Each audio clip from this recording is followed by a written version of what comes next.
Today I'm talking about fear and how it affects your decision making skills. How is fear showing up in your decision making skills?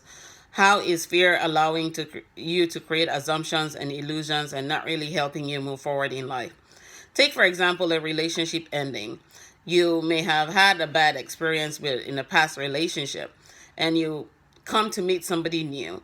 And in this new relationship, because you haven't really evaluated the past one and you haven't really healed from the past one, you have created fear and illusions based on the painful experience that you've had. And you begin to evaluate the new partner based on those fears or those painful moments that you still haven't healed from. And you begin to think that they're going to be like the last person you were with.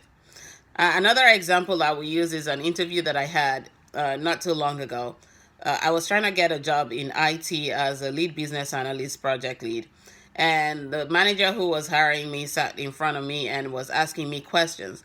But what I recognized in the questioning process was he was actually judging me based on where he used to be with himself, a previous experience he had had, and he couldn't really see beyond that.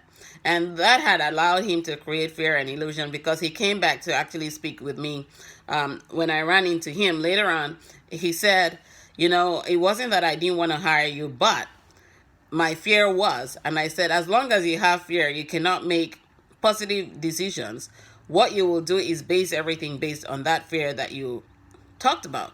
And most of us don't really see that our judgment is always from the fearful place when we have fear in our lives or when we have painful experiences that we haven't healed from. So today I'm challenging you to take a piece of paper and write down, draw a table, a 4-column table. In the first column, write the experience down. In the second column, write the fear that showed up based on that experience. In the third column, write the decisions that you made in that moment that you thought about the experience. And 4, write the lessons that you did learn from the experience. How are those shaping your thought process? How are those allowing you to make irrational decisions or create illusions or assumptions that lead you to stereotype people based on where you are with yourself? Again, everything is based on where you are with yourself, and where you are with yourself is how you can relate to other people. You can't relate to people outside of what is in your own system. And if you have fear and pain in your system, that is much of what you will communicate to other people when you're having conversations or making decisions in your own journey. Again, think about it this way. If fear is making you limit yourself, it would only create limited beliefs, assumptions, and illusions that may not be the reality of life.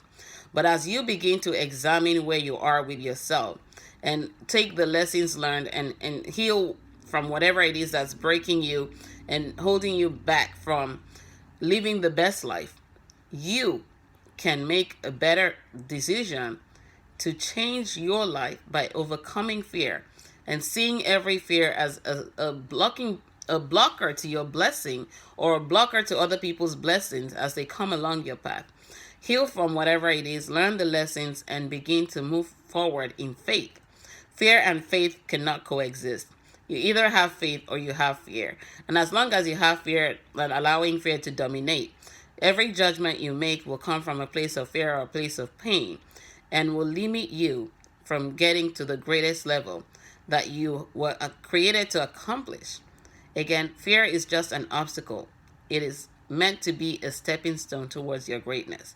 But you have to learn to overcome it, bounce back, and reclaim your life to live the best life while you still have the chance.